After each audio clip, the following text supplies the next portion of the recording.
चुनाव एक ऐसी प्रक्रिया जो डेमोक्रेसी में जनता के सुप्रीम होने का द्योतक है। संविधान के भाग 15 के अनुच्छेद 324 में इस देश के हर नागरिक को एक अधिकार प्राप्त है, मताधिकार। इस एकमात्र अधिकार की सामर्थ्य की बदौलत ही बड़े बड़े नेता, मंत्री, प्रधानमंत्री तक चुनाव के समय आम जनता के सामने दंडवत होते हुए दिखाई पड़ते हैं। तो दूसरी तरफ यही एक वो अधिकार है जिसकी बोली लगाकर पूरे सिस्टम को करप्ट बनाकर एक नेता दोषपूर्ण तरीके से तानाशाही भी कर सकता है। दुनिया भर के लोकतंत्र आज मताधिकार के प्रभाव को कम होता हुआ देख रहे हैं और भारत इसमें सबसे अग्रणी है। इसका कारण है पॉलिसी मेकिंग। सरकारें ऐसे बिल और ऐसी पॉलिसीज इंट्रोड्यूस कर रही हैं जो मताधिकार को कमजोर करने के साथ साथ चुनावी नतीजों को अपने पक्ष में जाने के लिए मजबूर कर रही हैं। सवाल यह है, क्या वन नेशन वन इलेक्शन इसी तथ्य को और मजबूत करता हुआ नजर आ रहा है? एक ऐसा बिल जिसकी पहली शर्त ही लोकतंत्र को कब्र का रास्ता दिखाना है और सरकार इसे चुनावी खर्चों में कमी के रूप में देख रही है। लेकिन सच इससे अलग है। तो सच क्या है? सरकार द्वारा वन नेशन वन इलेक्शन का प्रस्ताव लोकसभा में पास किया जा चुका है और विस्तृत चर्चा के लिए इसे जेपीसी यानी ज्वाइंट पार्लियामेंट्री कमेटी के पास भी भेज दिया गया है। बिल एक है मगर सवाल बहुत सारे। क्या यह बिल लोकतंत्र की नींव पर गहरी चोट साबित होने जा रहा है? क्या यह देश की बनी बनाई फेडरल व्यवस्था को छिन्न भिन्न कर यूनिटरी व्यवस्था का एक ऐसा मॉडल तैयार करेगा जो तानाशाही के लिए बिल्कुल मुफीद होगा? पहले से ही कमजोर की जा रही लोकतांत्रिक संस्थाओं को और कमजोर कर देगा? और आज इस वीडियो में जानेंगे कि क्या इस बिल के पास होने के बाद देश में चुनाव होना ही बंद हो जाएंगे। 2 सितंबर 2023 को पूर्व राष्ट्रपति रामनाथ कोविंद की अध्यक्षता में एक उच्च स्तरीय समिति बनाई जाती है। उद्देश्य था देश में एक देश एक चुनाव पर डिटेल रिपोर्ट तैयार करना। स्कूल में पढ़ाया गया था कि भारत का राष्ट्रपति एक रबर स्टाम्प की तरह है। सो यहां भी हमारे पूर्व राष्ट्रपति ने वही किया। समिति का काम था सरकार की योजना पर मुहर लगाना और वो लगा दी गई।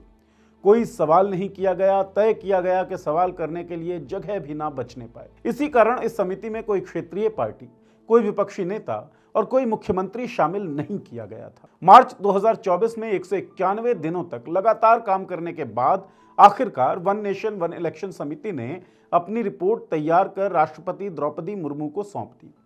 18,626 पन्नों की इस रिपोर्ट में सिफारिश की गई कि 2029 में सभी तरह के चुनाव एक साथ कराए जाएं। सबसे विवादास्पद इस रिपोर्ट में था कि लोकसभा और विधानसभा चुनाव के बाद 100 दिनों के भीतर निकाय चुनाव भी करा लिए जाएं। निकाय चुनाव यानी कि नगर निगम, नगर पालिका और ग्राम पंचायत के सभी चुनाव।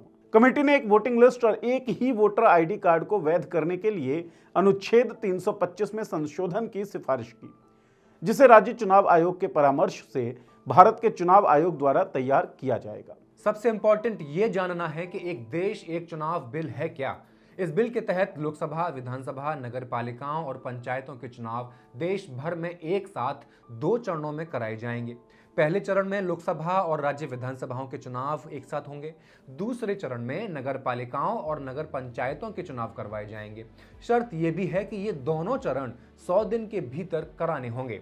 अगर चुनाव में किसी पार्टी को बहुमत नहीं मिल पाता या अविश्वास प्रस्ताव जैसी स्थिति बनती है तो नए सदन के गठन के लिए नए सिरे से चुनाव फिर से कराए जा सकते हैं। लेकिन नई सरकार अब 5 साल के लिए नहीं होगी। मान लीजिए कोई 2 साल की सरकार चली और फिर किसी कारणवश वो गिर गई या अविश्वास प्रस्ताव पारित हो जाता है। ऐसी स्थिति में चुनाव फिर से होंगे, लेकिन जो नई सरकार होगी उसका कार्यकाल 5 साल का फिर से न होकर 3 साल का ही होगा, क्योंकि 5 साल के कार्यकाल में 2 साल तक वो पहली सरकार चल चुकी थी अविश्वास प्रस्ताव आने तक। दिसंबर 2026 तक 25 राज्यों में विधानसभा चुनाव कराने होंगे। मध्य प्रदेश, राजस्थान, तेलंगाना, छत्तीसगढ़ और मिजोरम विधानसभाओं का कार्यकाल 6 महीने बढ़ाकर जून 2029 तक किया जाएगा। इसके बाद सभी राज्यों में एक साथ विधानसभा और लोकसभा के चुनाव कराए जा सकेंगे। ठीक उसी तरह के चुनाव जैसे आज़ादी के बाद 1951 से लेकर 1967 तक कराए गए थे। उस समय देश में चुनाव वन नेशन वन इलेक्शन की तर्ज पर ही हुआ करते थे, लेकिन फिर ये चक्र टूट गया। ये चक्र पहली बार तब गड़बड़ हुआ जब 1959 में केंद्र की तत्कालीन जवाहरलाल नेहरू सरकार ने पहली बार अनुच्छेद 356 का इस्तेमाल किया और केरला की कम्युनिस्ट सरकार को बर्खास्त कर दिया।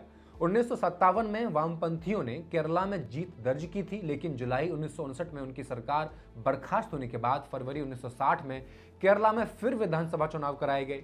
देश में किसी भी राज्य में बीच में ही चुनाव कराने का यह पहला मामला था। इसके बाद ही एक साथ चुनाव का यह चक्र बिखरने लग गया। 1967 के चुनाव में कांग्रेस को यूपी, बिहार, राजस्थान, पंजाब, पश्चिम बंगाल, ओडिशा और मद्रास जैसे राज्यों में झटका लगा। कई जगहों पर कांग्रेस के बागियों ने अन्य पार्टियों के साथ मिलकर सरकार बना ली। ऐसी कई गठबंधन सरकारें 5 साल का कार्यकाल पूरा करने से पहले ही गिरा दी गईं। 1970 के आते आते ये चक्र अब लगभग टूटकर ढह ही गया था। 1970 में तो लोकसभा भी समय से पहले भंग हो गई थी और 1971 में फिर से चुनाव कराने पड़ गए थे। इस तरह 1971 के बाद लोकसभा और राज्यों की विधानसभाओं के चुनाव अलग अलग ही होने शुरू हो गए। सरकार ऐसी किसी भी परिस्थिति के फिर से पैदा होने से आंखें क्यों मूंद रही है और एक ही रट लगाए हुए है कि चुनावों में सरकारी खर्च बहुत होता है, एक साथ चुनाव होंगे तो इस खर्च में भारी कमी आएगी। आइए जानते हैं कि चुनाव पर कितना खर्च होता है और क्या वाकई खर्च में कोई कमी आएगी।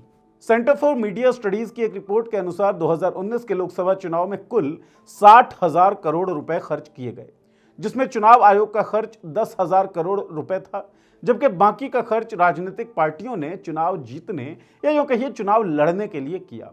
इस चुनाव में सबसे ज्यादा खर्च करने वाली पार्टी भारतीय जनता पार्टी उभर कर आई। तो मसला चुनाव में खर्च हुए सरकारी पैसों का है या राजनीतिक दलों द्वारा पानी की तरह बहाए जाने वाले पैसे का, इस पर बात करना जरूरी है। नीति आयोग की रिपोर्ट में साफ लिखा है, अगर देश में एक साथ चुनाव कराए जाते हैं तो लगभग 2 गुनी ईवीएम और वीवीपैट मशीनें खरीदनी पड़ेंगी, जिनका खर्च लगभग 9,284 करोड़ रुपए आएगा। इसके अलावा इन मशीनों के रखरखाव पर जो खर्च होगा वो अलग। इन मशीनों की एक खास बात है, इन्हें सिर्फ 15 साल ही इस्तेमाल किया जा सकता है, उसके बाद इनको क्रश करना होता है, इसका भी अलग से खर्च होगा और ये खर्च हर 15 साल में होता रहेगा। जिस देश में एक मूर्ति बनाने के लिए 3,000 करोड़ रुपए खर्च कर दिए जाते हों, क्या वो देश लोकतंत्र को सुचारू तौर पर चलाने के लिए जो पैसा खर्च हो रहा है उसको सहन करने की स्थिति में नहीं है? बात कुछ अलग थलग मालूम होती है। 2015 में आईडीएफसी इंस्टीट्यूट ने एक स्टडी की जिसमें सामने आया, अगर चुनाव एक साथ होते हैं तो 77% संभावना है कि वोटर विधानसभा में और लोकसभा में एक ही पार्टी को वोट देगा। वहीं चुनाव अगर 6 महीने के अंतर पर हो तो 61% वोटर्स एक ही पार्टी को चुनेंगे। जाहिर है इससे विपक्ष को आपत्ति होगी ही। कईयों का मानना है कि अगर दोनों चुनाव एक साथ होते हैं तो नेशनल इश्यूज यानी कि जो केंद्रीय मुद्दे हैं उसके सामने लोकल इश्यूज, क्षेत्रीय मुद्दे दब जाएंगे, नजरअंदाज कर दिए जाएंगे। ऐसा होता है तो लोकल पार्टीज को सीधा नुकसान होगा। मान लीजिए दिल्ली का कोई वोटर लोकसभा का वोट अगर बीजेपी को दे रहा है, उसी वक्त उसे विधानसभा का वोट भी देना है, तो संभावना कम है कि वो विधानसभा वाला वोट बीजेपी को ना देकर किसी और को दे दे। बीजेपी इस एक तरफा वोटिंग के गणित को अच्छे से समझ चुकी है। अगर किसी को फायदा होगा तो वो है केंद्र में काबिज पार्टी, केंद्र की सरकार जो पार्टी चला रही है उसे।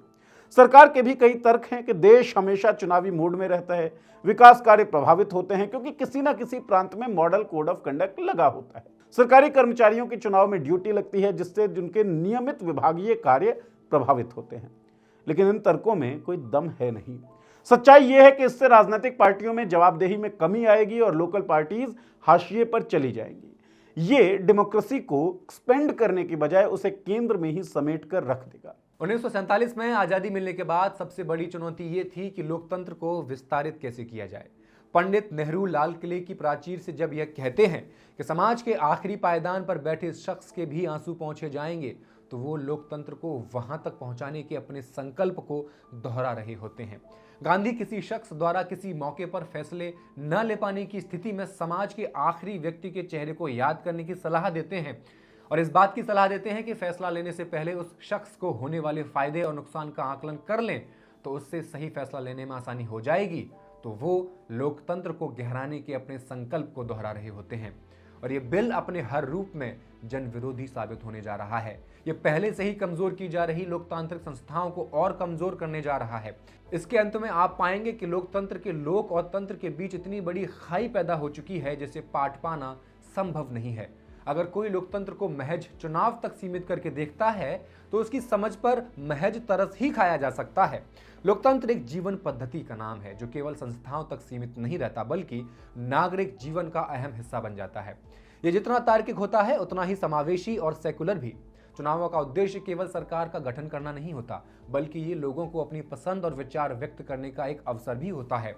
जब चुनाव अलग अलग समय पर होते हैं तो ये राजनीतिक दलों को अपनी नीतियों और विचारों को जनता तक पहुंचाने का मौका देते हैं। हमें ये सोचना होगा कि हमारे लिए लोकतंत्र महत्वपूर्ण है या सिस्टम।